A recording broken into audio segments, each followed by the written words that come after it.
वो आयशा सिद्दीका है जब रुखसत होकर मुस्तफा के दरवाजे पे आई है, आका करीम बाहर से तशरीफ लाए और आने के बाद फरमाया आयशा क्या कुछ खाना बनाया है कि नहीं? कहती या रसूल अल्लाह मैंने कोई खाना नहीं बनाया है। कहा क्यों नहीं बनाया? कहा सरकार मुझे खाना बनाना नहीं आता है, मेरी माँ ने मुझे सिखाया नहीं है। आज अगर कोई औरत पहली मर्तबा किसी घर की दुल्हन बनती है और खीर बना ले और डरते डरते मीठा डाले, कोई चीज कम बढ़ती हो जाए मारे खौफ के, तो लोग ताने दिया करते हैं फलां की बहू को ये नहीं आता है, फलां घर आने की बहू को ये नहीं आता है। बंद करो ये तमाशे, बंद करो ये ज़बान के चस्के, तारीख का ये बात पलट करके देखो। मेरे नबी ने अपनी ज़ौजा हज़रत आयशा सिद्दीका से कहा था आयशा बताओ कुछ बनाया है कि नहीं? अर्ज करती है या रसूल अल्लाह मैंने कुछ नहीं बनाया। कहा क्यों नहीं बनाया? कहा सरकार मुझे कुछ बनाना आता की नहीं है। क्यों नहीं आता? कहा मेरी माँ ने सिखाया की नहीं था। जो लोग हम पे उंगली उठाते ना, कभी तलाक के नाम पे, कभी नकाब के नाम पे, कभी पर्दे के नाम पे, इसके जिम्मेदार हम ही कहीं ना कहीं हैं। इसके जिम्मेदार हम ही हैं। इसको हम ही ने कहीं ना कहीं से हवा दी है, तब जाकर के ये मुसीबतें हमारे गले पड़ी, तब जाकर के ये मुसीबतें हमारे गले पड़ी हैं। तलाक लोगों ने उंगलियां क्यों उठाई? क्योंकि हमने कितनी बेटियों की जिंदगी में जहर घोल दिया, और वो इंसाफ के लिए जब कोर्ट कचहरी के चक्कर लगाती रही, थानों के आगे पीछे दौड़ती रही, लोगों ने उनको दौड़ने को देखा तमाशा बना दिया, तब लोगों ने मजाक उड़ाया। कुछ दिन पहले एक वीडियो बच्ची की वायरल की गई थी, उसने थाने के चक्कर लगाए, और इसलिए लगाए थे चक्कर क्योंकि उसको बेवजह तलाक दे दिया गया था। वो कोई उसकी सुन नहीं रहा था। उसने प्रेस वालों को बुलाया, मीडिया वालों को बुला करके अपना बयान दिया था। वो लोगों हर घर के अंदर एक बेटी रहती है, खुदा करे कोई आंगन बेटी के बगैर ना हो। हम जानते हैं कि जब बेटियां घर में होती है तो खाली आंगन भी जन्नत लगा करते हैं, गुर्बत के झोंपड़े भी किसी महल से कम नहीं होते हैं। अगर घर में बेटियां होती है तो बाप अगर गरीब भी हो तो अपने आप को किस्मत का सिकंदर समझता है, इसलिए कि सुख दौलत से नहीं आता, सुख बेटी की मुस्कुराहट से आया करता है, सुख बेटी की कदमों से आया करता है। इसलिए मैं कहना चाहता हूँ आज हर घर के अंदर बेटी है और खुदा हर घर को बेटी अता करे। उस बेटी ने रोकर के चक्कर काट के कहा था कि मुझे 8 महीने हो गए, इसलिए तलाक दे दिया गया था कि मेरी गोद में तीसरी बेटी आ गई है। अब मुझे बताओ तो सकी ये 3 बच्चियां लेके मैं कहा जाऊं? इस पे समाज बड़ा नाश करता है। मैं छोड़ दूंगा तेरी बेटी को, क्या बिगाड़ लेगा तू? ओ मेरे भाई मैं जानता हूँ बेटी का बाप कमजोर हो सकता है, बेटी का भाई कमजोर हो सकता है, बेटी का खानदान कमजोर हो सकता है, लेकिन बेटी का खुदा कमजोर नहीं है, बेटी का मुस्तफा कमजोर नहीं है। किसी की बेटी को तलाक का ताग लगा करके उसे जिंदगी पर रोने पे मजबूर न कीजिएगा। और तुम्हें खुदा का वास्ता इस्लाम ने तुम्हें तलाक का मालिक बनाया है, तो इसका मतलब ये बिल्कुल नहीं है कि तुम किसी की मजबूरी का फायदा उठाओ। किसी की बेटी को तलाक देने का मतलब क्या है? अगर सिर्फ बेटी पैदा हो गई तो तुमने तलाक दे दिया, खाने में नमक ज्यादा हो गया तो तुमने तलाक दे दिया, वक्त पे कपड़े न मिले तो तुमने तलाक दे दिया। क्या इसको इस्लाम कहा जाता है? क्या ये ईमान का हिस्सा है? आओ मैं तुम्हें बताता चलो, इस्लाम इतना खूबसूरत मजहब है। अगर आपकी बीवी नमक ज्यादा कर देती है तो तुम बिगड़ जाया करते हो। अगर आपकी बीवी से दाल बनानी नहीं आती है, दुनिया भर में उसकी रुसवाई करते हो। आओ तो इस्लाम का एक चैप्टर खोल के सुनाता हूँ। तारीख में बहुत बड़ा नाम हजरत आयशा सिद्दीका रज़ियल्लाहु ताला अन्हा का है। कौन आयशा? ये वो है जो सच्चे बाप की सच्ची बेटी है, जो पारसा बाप की पारसा बेटी है, जो जन्नती बाप की जन्नती बेटी है। ये वो आयशा है जो अबू बकर के दिल का भी करार है, मुस्तफा की आंखों का बहार है। वो आयशा सिद्दीका है जब रुखसत होकर मुस्तफा के दरवाजे पे आई है, आका करीम बाहर से तशरीफ लाए और आने के बाद फरमाया आयशा क्या कुछ खाना बनाया है कि नहीं? कहती या रसूल अल्लाह मैंने कोई खाना नहीं बनाया है। कहा क्यों नहीं बनाया? कहा सरकार मुझे खाना बनाना नहीं आता है, मेरी माँ ने मुझे सिखाया नहीं है। आज अगर कोई औरत पहली मर्तबा किसी घर की दुल्हन बनती है और खीर बना ले और डरते डरते मीठा डाले, कोई चीज कम बढ़ती हो जाए मारे खौफ के, तो लोग ताने दिया करते हैं फलां की बहू को ये नहीं आता है, फलां घर आने की बहू को ये नहीं आता है।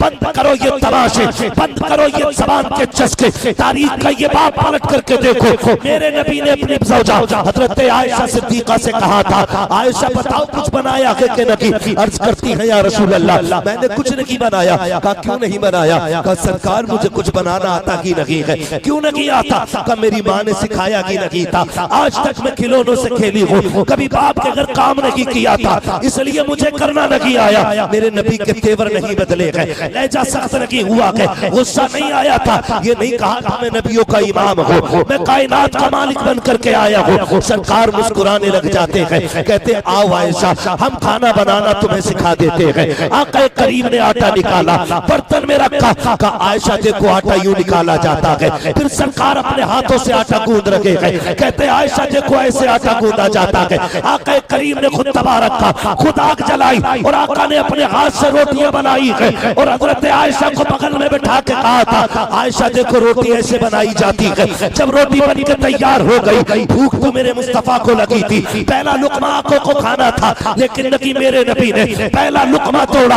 आयशा जरा मुंह खोलो, उम्मुल मोमिनीन ने मुंह खोला, मेरे नबी ने पहला लुकमा हजरत आयशा के मुंह में दिया। कहा बताओ तो सही रोटी कैसी है? हजरत आयशा मुस्कुरा भी रही है, रो भी रही है। आका कहते हैं आयशा बता तो सही मुस्कुरा क्यों रही है? कहा मुस्कुरा इसलिए रही हो कि इतना जायके वाला खाना आज तक कभी बाप की दहलीज पे नहीं खाया है। कहा फिर बता तो सही रो क्यों रही हो? कहा रो इसलिए हूँ कि मैं वो खुशनसीब हूँ जिसको नबियों के इमाम के हाथ का पहला लुकमा ससुराल में आके मयस्सर हो। ये जिंदगी होती है और ऐसे घर खूबसूरत होते हैं, ऐसे रिश्ते चला करते हैं, ऐसे घरों के अंदर बहारें आती है। याद रखना इस्लाम के उसूल अपना लें, इसी में भलाई है। हमारी गलती देख के लोग इस्लाम पे भोंकते, हमें देख करके जब किसी की बेटी तलाक के कागज लेकर के कोर्ट के खत्म करने से पहले कि इसको भी कोई सीने से लगा के फिरता रहा, इसको भी कोई बेटी बेटी कह के आवाज देता रहा। ये 100 बार सोचा करो किसी पे हाथ उठाने से पहले, और याद रखिएगा ये 4 दिन की जिंदगी सब कुछ नहीं है, यही सब कुछ नहीं है। अल्लाह कयामत में जब हिसाब लेने की बारी आएगी, तुम्हारे सारे अमाल का चिट्ठा तुम्हारे हाथ में दे करके तुम्हें पढ़वाया जाएगा, लेकिन एक हिसाब वो होगा जो तुमसे नहीं पूछा जाएगा बल्कि तुम्हारे हम सफर से पूछा जाएगा। आप कहेंगे कैसे? तो सुनो प्यारे, जो कहते हो पैर की जूती होती है उससे ज्यादा कोई अहमियत नहीं है। अल्लाह उसकी बीवी को बगल में खड़ा करेगा और शोहर के बारे में पूछेगा, बता जिसके बिस्तर पे 3 मरतबा कबूल कबूल कह के जाके बैठ गई थी, इसने तेरा हक कैसे अदा किया था? इसने तुझे कैसा निभाया था? जिसके लिए तूने माँ छोड़ दी थी, जिसके लिए बाप छोड़ा था, उसने तुझे कितनी इज्जतें दी थी, उसने तुझे कितना प्यार दिया था। याद रखना, अगर उस वक्त बीवी ने मुस्कुरा के शोहर की तरफ देख लिया तो समझ लेना बेड़े पार हो गए हैं। और अगर उसने रब को रोक के दिखा दिया, अगर उसके चेहरे पे उदासी आ गई, उसकी आंखों में आंसू आ गए और उसने यूं करके कहा मालिक ये देख, एक दिन रोटी कच्ची रह गई थी, इसने गर्म चिमटे से मारा था, आज तक निशान मौजूद है। अगर उसने कोनी दिखा दी, मालिक खाना देर हो गया था बनने में, इसने लाठी उठा के मारा था, ये मेरे आज भी इसकी चोट का निशान है। अगर उसने रब को कमर दिखा दी कि इसने कुत्ते की तरह मारा था, खुदा की कसम खा के कहता हूँ अगर रब नाराज हो गया तेरे सजदे मुंह पे मारे जाएंगे, इबादत की गठरी तेरे सर पे रखी जाएगी। अल्लाह कह देगा जाओ फरिश्तों इसे जहन्नम में धकेल दो, इसलिए कि जो मेरे बंदों का नहीं हो सकता है वो मुझ खुदा का भी नहीं हो सकता। इसलिए याद रखना हुकूक और लिबास का बड़ा सख्त मसला है। हुजूर ने जिंदगी के आखिरी अय्याम में, ज़ाहिरी अय्याम में फरमाया था मैं डराता हूं तुम्हें तुम्हारे बीवियों के मामलात पर, यानी अपनी बीवियों पे सितम न करना, अपनी बीवियों पे जुल्म न करना, अपनी बीवी पे ज़्यादती न करना, ये मुस्तफा ने कहा था। सीरियल देख करके आसमान पर उड़ने लगे, सीरियल देख करके दूसरे से ताल्लुक रखना ये फैशन बन गया है, किसी और के लिए वक्त खर्च करना ये फैशन बन गया है। उम्मुल मोमिनीन आयशा से हजरत खदीजतुल कुबरा मेरे नबी फरमाते हैं, ए खदीजा बता तो सही 25 साल होने जा रहे हैं, आज तक कभी मैंने दरवाजा नहीं बजाया, कभी कुंजी नहीं खड़काई है, तू बता तुझे कब पता चलता है कि मैं आ गया हूँ? तो आयशा से हजरत खदीजतुल कुबरा ने मुस्कुरा के कहा था या रसूल अल्लाह, जाने और आने का पता उनको वो चलता गए जिनके दिल से शोगर निकल जाता हो। कहा मुस्तफा जब आप घर से निकलते गए तो सिर्फ घर से निकलते गए, खदीजा के दिल से नहीं निकला करते गए। आप घर से चले जाते हो लेकिन मेरे दिल में रहते हो। महबूब पूरी मोहब्बत की कसम,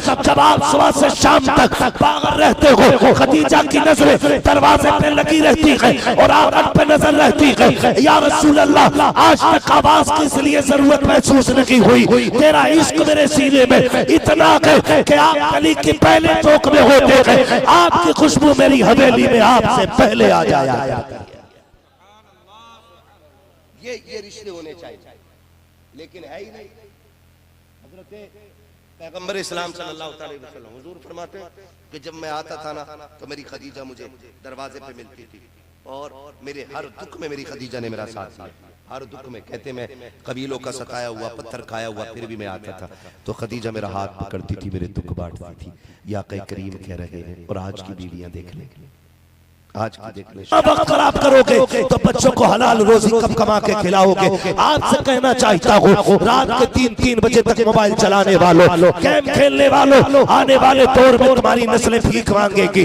वही नस्लें कामयाब होंगी जो सवेरा सोने के आदी बनेंगे, सवेरा उठने के आदी बनेंगे, हलाल रोजी खिलाएंगे। खुदा की कसम, हलाल के पल लुकमों से पले हुए बच्चे अलग नजर आते हैं, हराम के लुकमे जिनकी नसों में होते हैं वो अलग नजर आते हैं। अगर कोई आके कहता है मेरा बेटा गाली दे रहा था, मेरे बेटे ने धक्के दिए हैं, मैं कहता हूँ जा मौलवी से बात न कर, अपने जाके कमाई के लुकमे जाके टेस्ट कर बच्चों को कौन से लुकमे खिलाए थे। अगर हलाल खिलाए थे तो फिर रो ले, और अगर हराम खिलाए थे तो अल्लाह से तौबा कर। वो ये औलाद तुझे उस वक्त तक मारती रहेगी जब तक हराम लुकमों का असर इसकी रगों में बाकी रखेगा। इसलिए मैं कहता हूँ अपने बच्चों को हलाल लुकमे खिलाओ, इसलिए अगर बच्चे हलाल लुकमे खाते हैं तो कोई अख्तर रजा बनता नजर आता है, कोई मुफ्ती आजम बनता नजर आता है, कोई आला हजरत बनता नजर आता है। खुदा की कसम, गुर्बत अपनी जगह है, लुकमे हलाल के हो तो बंदा फाकों में भी साबिरे कलियरी बनता नजर आया।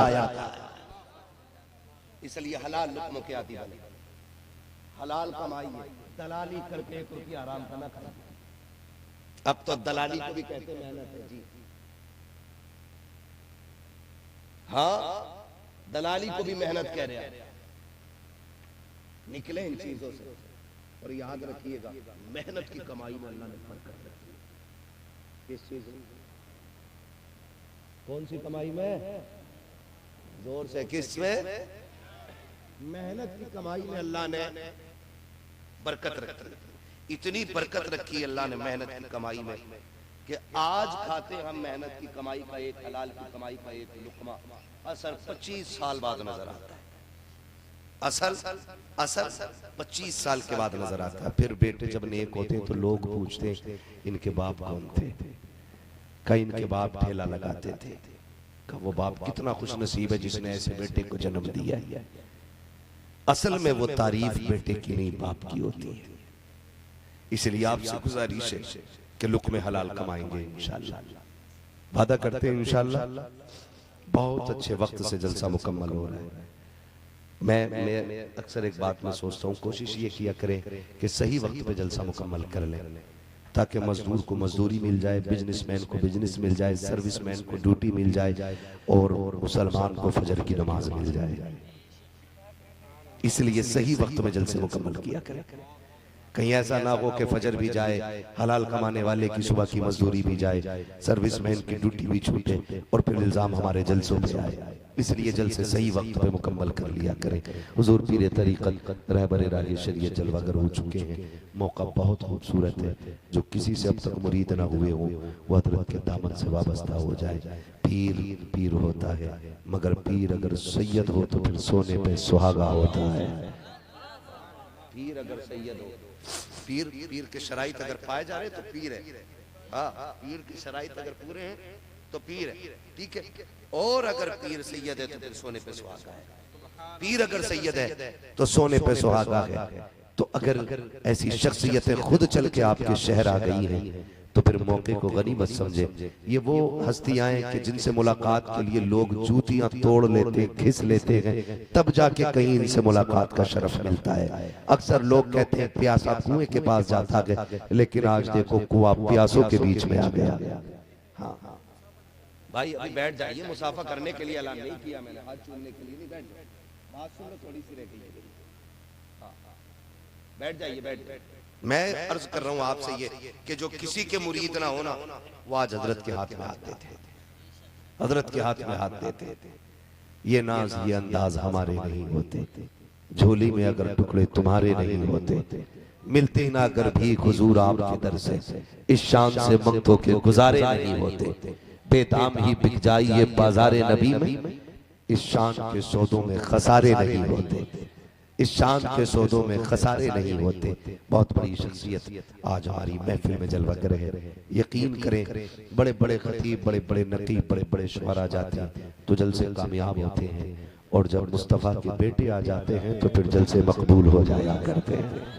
हुजूर के बेटे अगर आ जाते हैं तो फिर जलसे मकबूल हो जाया करते हैं। इनके इनके कदमों की बरकत आप देखेंगे मैदान क़यामत में। पूछा जाएगा फला रात कहाँ गुजारी थी, वो कहेंगे मालिक जलसे में थे, तेरा जिक्र कर रहे थे, कोई गवाह है? तो हम फिर कहेंगे तेरी सरकार में लाता है रजा उसको शफी, जो मेरा गौस है और लाडला बेटा तेरा। हुजूर से ये साहब क़िबला तशरीफ फरमाया, ये बड़े घर के बड़े बेटे हैं, बड़े घराने के बड़े शहजादे हैं। यकीन करें इनकी एक नजर में अल्लाह ने वो असर रखा है कि अगर बीमार पे मोहब्बत की नजर डाल देना तो फिर उस बीमार के लबों पे मुस्कुराहट आ जाया करती है। ये उस घराने से ताल्लुक रखते हैं। आज भी बिलग्राम शरीफ यूं समझें कि शहर शिफा बना हुआ, मैंने दवा नहीं बोला, दुआ नहीं बोला, शहर शिफा बना हुआ बिलग्राम शरीफ, शहर शिफा बना हुआ है। हाँ न हो आराम जिस बीमार को सारे जमाने से, उठा ले आए थोड़ी खाक उनके आस्ताने से। आज बिलग्राम शरीफ शहर शिफा बना हुआ है। आज भी जिन लोगों को डॉक्टर की दवाइयां काम करना छोड़ जाती है, हाँ परहेज से असर नहीं होता, वो बिलग्राम शरीफ जाते। जो दवाई से ठीक नहीं होते वो इनकी एक नजर से ठीक हो जाया करते हैं। क्यों ना हो उस घराने के शहजादे हैं ना जिनके तलबों का धोबन है आबे हयात है, वो जाने मसीहा है, वो जाने मसीहा, जोर से है वो जाने मसीहा है, वो जाने मसीहा। कौन देता है देने को मुंह चाहिए, देने वाला है सच्चा, देने वाला है सच्चा हमारा नबी। भाई उस घराने से ताल्लुक सरकार सैयद सुहेल मियां साहब क़िबला का है। मैं कहता हूँ कि अगर आप अभी किसी से मुरीद नहीं है तो फिर हजरत के दामन से जुड़ जाइए, इंशाअल्लाह इसका सिला दुनिया में भी मिलेगा और आखिरत में भी अल्लाह अता फरमाएगा। फरमाया गया इन्ना दीन इंदल्लाहिल इस्लाम, अल्लाह के नजदीक सबसे पसंदीदा दीन इस्लाम। ठीक है ना? आप इस्लाम को फॉलो करें, अपने जाहिर में भी इस्लाम दाखिल करें और अपने बातिन में भी इस्लाम दाखिल करें। कोशिश करें, खाना तो हमें है ही, ऐसा तो है नहीं कि हवा खा के जिएंगे, खाना तो सबको है, लेकिन ये कोशिश करें हम ये सीख लें हम ऐसे खाएंगे जैसे मेरे नबी खाना खाया करते थे। पानी पीना तो है हमें, फिर कोशिश करके वैसे पिए जैसे मुस्तफा पिया करते थे। चलना तो है हमें, फिर वैसे चले जैसे हुजूर चला करते थे। बोलना तो है हमें, फिर ऐसे बोले जैसे हुजूर बोला करते थे। कोशिश ये करें कि हुजूर के तरीके को अपनाएं। जब हुजूर के तरीके को अपना के इंतकाल कर जाएंगे ना, तो कोई कहेगा चौधरी के बेटे का जनाजा, कोई कहेगा ठेकेदार के बेटे का जनाजा, कोई कहेगा जमींदार के बेटे का जनाजा। लेकिन जानते हो जब जनाजा चलेगा ना तो फरिश्ते कहेंगे किसका जनाजा है, तो कफन से आवाज आएगी लहद में इश्क़ रुख़े शह का दाग लेके चले, अंधेरी रात सुनी थी चराग लेके चले, तेरे गुलामों का नक्शे कदम है रागे खुदा, वो क्या भटक सके जो ये सुराग लेके चले। आज इस महफिल पाक का ये सबक याद रखिएगा कि हम अपनी जिंदगी इस्लाम के उसूल के रोशनी में गुजारेंगे इंशाअल्लाह। वादा करते हैं इंशाअल्लाह, वादा करते सारे इंशाअल्लाह। घरों के झगड़े खत्म करेंगे इंशाअल्लाह, बीवी की बातें बाहर तो नहीं कहेंगे इंशाअल्लाह, और बीवियों से भी है, बहनों से अहद है कि वो अपने शोहर की बुराई किसी से ना करें, आपस की मिस्टेक खुद ही हल कर लें। इसी में घर आबाद होंगे, वरना हर घर एक अखाड़ा बन जाएगा और फिर कोई बचाने नहीं आएगा। उस घर से सिर्फ तलाक के कागज निकलते नजर आएंगे, उस घर में बरकतों के सिलसिले दाखिल होते नजर नहीं आने। इसलिए झगड़े खत्म करें, बहन बेटियों को कनीज़े फातिमा ज़हरा वाली तालीम दें और इन्हें बताएं इज्जत कितनी अहम है, पर्दा कितना अहम है। हम इस्लाम के मानने वाले हैं और इस्लाम अपने चाहने वालों को कभी रुसवा नहीं होने देता है, कभी रुसवा नहीं होने देता। हम मजबूती से इस्लाम का फॉलो करें और ऐसा शख्स जो गीबत चुगली इधर की उधर करता है उस बंदे से दूर हो जाए। गीबत करने वाला बंदा ऐसे है जैसे मरे हुए भाई का गोश्त खाने वाला बंदा। इतना बड़ा गुनाह है। कोई खाने तैयार होगा मरे भाई का गोश्त? बोले कोई खा सकता है? क्यों नहीं बोल रहे, डर रहे क्या? कोई खा सकता है? नहीं तो फिर मना करें। कोई खा सकता मेरे भाई का गोश्त? नहीं खा सकता ना, तो उसका मुंह देखो। गीबत करने वाले के मुंह से हमेशा बदबू आती है। गीबत करने वाले के मुंह से हमेशा बदबू आती है। क्यों? क्योंकि महबूब ने फरमाया कि गीबत करने वाला ऐसा है जैसे मरे भाई का गोश्त खाने वाले, और जो मरे हुए का गोश्त खाएगा उसके मुंह से खुशबू, बोले खुशबू नहीं आएगी। और बेटियों से भी कह के जा रहा हूं, तुम भी जरा ख्याल करना, तुम तो जनाजे पे भी नहीं बख्शती हो किसी को। मैयत पे बैठ के पूछती हो तेरी सास सुधर गई कि नहीं? बहुत हरामी सास है। मैयत पे बैठ के कह देती है। आपसे भी गुजारिश है, महबूब ने फरमाया ये जो दो तोले की जबान है यही बंदे को जन्नती बना देती है और यही जहन्नमी बना देती है। ये कंट्रोल में है तो सब कंट्रोल में है, और ये आउट ऑफ कंट्रोल है तो फिर कुछ भी कंट्रोल में नहीं, सारा ही बिगड़ा हुआ सिस्टम। इसलिए बहनों से भी गुजारिश है, मैयत और जनाजों के पास भी बैठा करें तो अल्लाह अल्लाह की तस्बीह बुलंद किया करें अपने दिल के अंदर। वहां बैठ के किसी के कपड़े चेक न करें, नंद के हाल ना पूछे, सास की खबर न पूछे किसी की, और अगर कोई बता भी रहा तो हाँ करके टाल डाल। मैं बहनों से सभी से गुजारिश करूंगा, बहुत बुरा अमल है। गीबत नेकियों को ऐसे खा जाती है जैसे आग लकड़ी को जला देती है। पता चला रात भर तहज्जुद पढ़ते रहे, फजर पढ़ के निकल के कह रहे इतना कहा और खत्म, रात भर की इबादत का सवाब। ये इस तरह से नेकियां खत्म होती हैं। बचेंगे इंशाअल्लाह, वादा करें इंशाअल्लाह, चुगली से बचेंगे इंशाअल्लाह, गीबत से बचेंगे इंशाअल्लाह, झगड़े खत्म करेंगे इंशाअल्लाह, एक दूसरे को माफ करेंगे, वादा करें एक दूसरे को माफ करेंगे, अपने लिए नहीं रब रसूल की रजा के लिए माफ करेंगे। और अगर कोई ये कहे, कोई अगर आपसे ये कहता है कि नहीं नहीं भाई तू आया क्यों मेरे दरवाजे पे, मुझे गैरत नहीं आई, तू उससे कह देना मैं तेरे लिए नहीं, मैं हुजूर के लिए आया हूं। मेरे नबी ने फरमाया जो रूठे हुए भाई को मना लेगा अल्लाह उसे जन्नत का हकदार बना देता है। तो रब रसूल के लिए इतना करना। अल्लाह ताला हुजूर की दी हुई तालीमात पे अमल की तौफीक अता फरमाए, बस जो हुए गलत उनको माफ फरमाए रब्बे कायनात।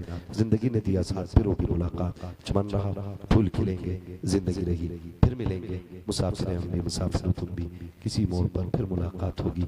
सारे लोग कलमा शरीफ पढ़ लीजिए, ला इलाहा, और जोर से ला इलाहा इल्लल्लाह मुहम्मदुर रसूलुल्लाह अस्तगफिरुल्लाह रब्बी मिन कुल्ली ज़ंबि व अतूबु इलैहि व मा अलैना इल्लल बलाग। अस्सलामु अलैकुम व रहमतुल्लाहि। देखने की कोशिश नहीं की, हमने जानने की कोशिश नहीं की, हमने सोचा भी नहीं कि हम इस्लाम को समझे, हमारी जिंदगी कैसी होनी चाहिए। हमने तो ये महसूस किया कि नहीं नहीं, जब होश संभाला अब्बा ने उंगली पकड़ के कहा सुन, का देख इतना कमाना कि लोग तुझे देख के रश्क किया करे कि यार ये कहां से कहां पहुंच गया। तो बचपन से ये बात जब पढ़ाई गई ना तो सिर्फ एक टारगेट हमारा था, पैसा पैसा पैसा पैसा, सिर्फ ये कि बस पैसा सबसे बड़ी चीज है। ये बचपन से माँ बाप की तरबियत से लगने लगा कि पैसा सबसे बड़ी चीज है, और बच्चे सिर्फ पैसे के पीछे दौड़े, और जब बच्चों ने पैसों के पीछे दौड़ लगाई ना तो फिर हुकूक पामाल हुए, फिर रिश्तों को कुचला गया, फिर एक दूसरे के हुकूक मारे गए, फिर यहां तक कि लोग चोरी पे उतर आए, लोगों की नीयतें बदल गई। किसी ने सोचा इसका छीन लूं तब अमीर हो जाऊं, किसी ने इरादा किया कि इसका हक मार लिया जाए पैसे वाला हो जाऊंगा, किसी ने कहा शॉर्टकट ये है कि ब्याज लेना शुरू कर दो, किसी ने सोचा इससे भी तेज ये है कि सूद पे पैसा वसूल, पैसा देना शुरू कर दो। ये सोच करके इन राहों को जब हमने ना मुंतखब किया तो फिर नस्लों ने बर्बादी के नजारे देखे, फिर हमारी नस्लें तबाहियों के दहाने पर आ गई। और बस यही नहीं हुआ, जिंदगी को फिर आग में आग लगी। और कैसे लगी जिंदगी को फिर तबाही के लिए जो हमारे अंदर बीमारी लगी, किसी ने एक दूसरे की मुखालफत शुरू की, कोई किसी की बुराई करने लग गया। लोग फिर इतने खुदगर्ज दुनिया में हो गए कि आप ही की चाय पी के आपके दरवाजे पे कहते अरे क्या अच्छी चाय थी यार, चाय की खाक अच्छी थी, वो जो दूध आया था वो हराम के पैसों का था। फिर एक दूसरे को इस तरह से जलील करने लगे। खाने के लिए बैठे तो लेकिन कहा यार खाना बड़ा अच्छा था, तो दूसरे ने क्या कहा खाक अच्छा था, उसके पास तो हराम का पैसा है। इस तरह से एक दूसरे को जलील किया गया। बहुत गौर से मेरी बात सुनिएगा प्यारे, मेरी बातों में कोई मिठास नहीं होती है और ये मुझे आता भी नहीं है कि मैं आपकी चापलूसी करके जन्नत बांट के चला जाऊं। जन्नत मेरे बाप की नहीं, जन्नत रसूल पाक की है और जन्नत उसे मिलेगी जो मुस्तफा का वफादार होगा। न ये मेरे चाहने से कहने से मिल जाएगी, ना आपके मुंह से कह लेने से जन्नत मिल जाएगी। जन्नत सस्ती नहीं है, जन्नत इतनी मुश्किल है कि जन्नत अगर आसान होती ना तो हुसैन करबला में 72 गर्दनें न कटाते। 72 गर्दनें करबला में नहीं कटती। अगर जन्नत आसान और सस्ती होती तो करबला की जमीन पे एक लाश को मेरा इमाम उठा के न लाता। जन्नत मुश्किल है, इसीलिए तो 72 शहीद करबला में नजर आते हैं। और जन्नत मुश्किल है, इसकी मिसाल बिलाल से बड़ी कहां मिलेगी। जन्नत कितनी मुश्किल है, कोई बिलाल से पूछे कि जिस्म की खाल चलाई गई, चर्बी पिघलाई गई, क्यों? ताकि जन्नत मिल सके। सुनहरा ने आंखें गवा दी ताकि जन्नत मिल सके। हजरत सुमैया के जिस्म के 2 टुकड़े हो गए, औलाद और शोहर ने सामने खड़े होकर देखा ताकि जन्नत मिल सके। हमसे किसने कह दिया कि 3 मरतबा सुभान अल्लाह कह दो जन्नत हमारे बाप की हो जाएगी, तो 400 रुपए चंदे में दे दो, जन्नत के ठेकेदार बन जाओगे। 3 मरतबा किसी के पास जाके बैठ जाओ, वो तुम्हें बशारत दे दे जन्नती हो जाओगे। और मेरे अजीज जन्नत इतनी सस्ती नहीं है। जन्नत को अगर पाना है तो एक निजाम बनाना होगा। जो डॉक्टर इकबाल ने कहा था कि मोहम्मद से वफा तूने तो हम तेरे है, ये जगह चीज है क्या लोगों तेरे। नारे तकबीर, नारे रिसालत, फैज़ाने गौसे आज़म, ताफ़ुज़े ईमान कॉन्फ्रेंस, आमदे सरकार सोहिले मिल्लत, मसलके आला हज़रत। वाह। मैं माफ कीजिएगा, जिसे एतराज हो यही बात कर ले, जाने के बाद कोई मसला नहीं। आज ये मेरे तमाम बड़े भाई बैठे हुए हैं, हजरत बैठे हुए हैं, कारी साहब, ये तमाम तर उलमा बैठे हुए, पूरी जिम्मेदारी के साथ कह रहा हूँ। एक दौर था कि लोग ये कहते थे दाढ़ी वाला बंदा है नेकी होगा। एक दौर था कुर्ता पजामे वाला बंदा है नेकी होगा। यहाँ तक के बंदे हज करके आते थे, कहते थे यार हज करके आया बंदा नेकी होगा। लेकिन आज ना बात कुछ हो रही, बात कुछ हो रही। लोग दाढ़ी का नाजायज फायदा उठा रहे, हुजूर के लिबास का नाजायज फायदा उठा रहे। हज करके आके उम्रे करके आके ना बंदा उम्रे कराया, कम तोलना नहीं छोड़ा भी। हज करके आ गया, डंडी मारना नहीं छोड़ा। दाढ़ी बड़ी रखे हुए हैं, लेकिन जुबान कहीं ना कहीं जहर घोल रही है। गलत नहीं कह रहा हूं, बदलो अपने रवैये यार। ये मत सोचना खाली दाढ़ी रख ली तो अब सितम करते फिरे, अब तो जन्नत के ठेकेदार हैं। कुर्ता पजामा पहन लिया तो अब कोई सवाल हमसे नहीं होगा। हम अगर गौर करें ना, हालात इतने नागुफ्ता भी ही है कि आज जो बंदा जितना जहर घोल लेता है, आज वो अपने आप को उतना ही होशियार समझता है। आज जो जितना जहर घोल ले वो उतना ही अपने आप को होशियार समझता है। लोग कहते हैं बड़ा होशियार है, और फिर लोग उससे डरते तो कहता लोग मेरी इज्जत करते। नहीं भाई, तेरी इज्जत नहीं करते, वो जानते हैं कि ये वो जहर है कि जो यहाँ बैठेगा तो यहाँ उगलेगा, और वहां बैठेगा वहां बीमारी फैलाएगा। ये वो उल्लू है जिस शाख पे बैठ जाएगा उसी शाख को सुखा देगा। मैं गलत नहीं कह रहा हूँ। कितनी बेटियों के इसलिए बेड़े बर्बाद हो गए कि लोगों ने जिंदगी में जहर घोल दिया है। अभी 4 दिन पहले नहीं बल्कि के 3 दिन हुए हैं, अखबार में खबर चलाई गई और उस खबर के अंदर साफ लिखा हुआ था एक गरीब बेटी की बारात दरवाजे से आकर के लौट गई है। आपने भी 3 दिन पहले की बारात देखी होगी, किसी गरीब बाप की बेटी ऐसे हाथ में मेहंदी लगाए बैठी थी जैसे किसी ने किसी मैयत को सुर्ख जोड़ा पहना के बैठा दिया हो। मैं पूछना चाहता हूँ, घरों की बर्बादियों की वजह क्या है, खानदानों की तबाही की बर्बादियों की वजह क्या है, मुझे बताया जाए तो सकी। आज ये बारातें जो पलट के जा रही है, इन बारातों की जिम्मेदारी कौन लेता है? आज जो बेटियां दुल्हन के लिबास में भी आज मर्द मुर्दा नजर आती है, इसका जिम्मेदार कौन है? तो कहना पड़ेगा इसकी जिम्मेदारी उन्हीं लोगों के सर जाती है जो जबान से जहर घोल। नारे तकबीर, नारे रिसालत, फैज़ाने गौसे आज़म, फैज़ाने बिलग्राम शरीफ, वाहिदी दूल्हा, वाहिदी दूल्हा, आमदे सरकार सोहिले मिल्लत, आमदे सरकार सोहिले मिल्लत, आमदे सरकार सोहिले मिल्लत, फैज़ाने बिलग्राम शरीफ, वाहिदी दूल्हा, वाहिदी दूल्हा, नारे तकबीर, नारे रिसालत, मसलके आला हजरत, आमदे सरकार सोहिले मिल्लत, नारे तकबीर।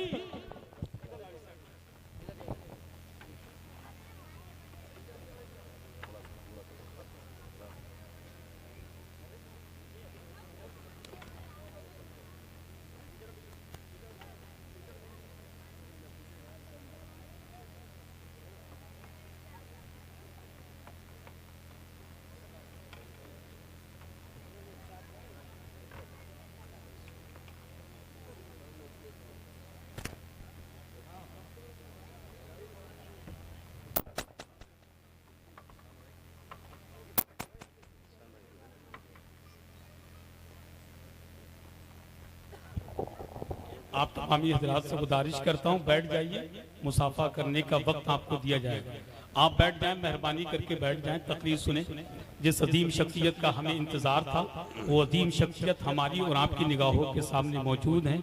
आप हजरत के रुखे ज़ेबा की ज़ियारत करें और ज़ियारत करने के साथ साथ अपनी आंखों की रोशनी, अपनी नेकियों में इजाफा फरमाएं।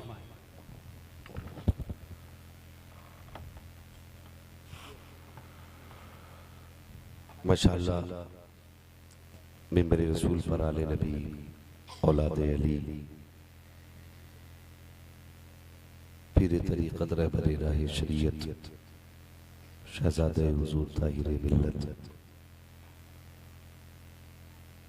आकाई मौलाई सैयदी सनदी सरकार सैयद सुहैल मियां साहिब क़िबला, दामज़िल्लहुल आली साहिब सज्जादा, खानक़ाह वाहिदिया बिलग्राम शरीफ की आमद हो चुकी है। आप हजरत के पुरनूर चेहरे की ज़ियारत कर रहे हैं। इन्हीं के बारे में मेरे इमाम ने कहा था, तेरी नस्ल पाक में है बच्चा बच्चा नूर का, तू है ऐने नूर तेरा, तू है ऐने नूर तेरा, सब घराना नूर का। दूर से ये साहब क़िबला तशरीफ फरमा हो चुके हैं। हम इंशाअल्लाह अज़ीज़ कुदरत के दुआया कलिमात से भी मुस्तफ़ीज़ होंगे। अल्लाह ताला हमें हुजूर के शहजादों के कदमों की बरकतें अता फरमाए। बस मैं बात आगे बढ़ाऊं, तवज्जो है ना सारे लोगों की। मैं क्या कह रहा था आपसे, याद है? मैंने अर्ज किया था आपसे कि जो जितना ज्यादा बड़ा चुगलखोर होता है ना, वो अपने आप को उतना बड़ा होशियार कहता है। कहता मैं बड़ा होशियार आदमी, 2 मिनट में आग लगा देता हूँ। 2 मिनट में तुझे 2 मिनट लगते हैं आग लगाने में, लेकिन अल्लाह जब आग लगाएगा ना, तो कब्र की आग ठंडा करने वाला कोई नसीब नहीं होगा। किसी के बीच आग ना लगाओ। ये जबान दराजियां, ये चुगलखोरियां। मैं अर्ज कर रहा था कि एक दौर था कि ये सूफियाने लिबास, ये चेहरों की दाढ़ियां, ये जमानत होती थी हमारी शराफत की, लेकिन आज डर लगता है। डर लगता है, पता नहीं किस पगड़ी के नीचे कौन बैठा है, पता नहीं किस जुब्बे के अंदर कौन है, पता नहीं दाढ़ी रखने वाला बंदा जो सामने है ये कैसा है। ये मैं उनकी बात कर रहा हूं जिनका जाहिर शरीफ आना है, उनकी तो बात ही नहीं की है कि जो जाहिर भी खतरनाक ही लगते। अभी मैंने उनकी बात नहीं की है, बस मैं आपको समझाना चाहता हूं। ये जहर घोले हमने, जिंदगियां बर्बाद की हमने कितने घरों में आग लगा दी, कितने भाइयों को भाइयों से लड़ा दिया, कितने खानदानों को हमने तबाही के दहाने फैला के खड़ा कर दिया, सिर्फ इसलिए कि एक कप चाय मिल जाए, किसी के अच्छे बन जाए। हद ये हो गई कि आज किसी से किसी के भले दिन देखे नहीं जा रहे, ये हसद की हद है। आज किसी से किसी के भले दिन देखे नहीं जा रहे, कोई किसी को बर्दाश्त करने तैयार नहीं। गलत नहीं कह रहा हूं, किसी की बेटी के रिश्ते की बात चलने लगे ना तो पड़ोसी के कान पहले खड़े होते। खुदारा निकले इन चीजों से, इन्होंने बेड़े गर्क करके रख दिए कौम को, इन तबाहियों से निकले। जब बेटियों के रिश्ते होते पड़ोसी के कान पहले खड़े होते, अरे फलां की बेटी के रिश्ते की बात चल रही है, रिश्ते की बात चल रही है फलां की बेटी की, लग जाता है। जब लड़की को देखने के लिए लोग आते तो सुआ बन के दीवार से चिपका रहता है, क्या बात हुई क्या बात हुई। जब पता लगता है कि हाँ हो गई है तो फिर आगे घूमता रहता गेट के, और किसी बहाने से निकले मेहमान जरा बाहर, उन्होंने चाय पिए खाना किया का चहल कदमी कर ले, वो जैसी निकले ना करवट में लग गया वायरस की तरह। कहां से आओ भाई? फला गांव से आए। कैसे आए थे? कब वो लड़की देखने आए थे। अच्छा अच्छा देख ली, कहां कैसी लगी? कहा लड़की तो अच्छी, पसंद आ गई। अच्छा बात सब हो गई फाइनल? कहा हाँ। ये कह के ना करवट में चल रहा, फिर लास्ट में एक जुमला बोल देता है, कहता सब तहकीक कर लिए ना सही से, बस सारी तहकीक कर लिए ना सही से। अब यहां से एक जहन के अंदर ना एक शक पैदा हो जाता है, यार इसने सही क्यों बोला, ये क्यों कह के गया इस बात। फिर मेहमान कहता भाई इधर आ, इधर तू बता क्या बात है। कहता भाई हम नहीं बता सकते, दूसरी बेटी का मसला है, हम क्या कह रहे हैं, जब तुमने खुद तहकीक कर ली है, पराई दी बेटी का मामला, हम कुछ नहीं कहेंगे, तुम जानो तुम्हारा काम जानो। कच्चे कानों के लोग जो होते हैं यहीं से भाग जाते हैं कि पता नहीं क्या बात है जो छुपा ली गई।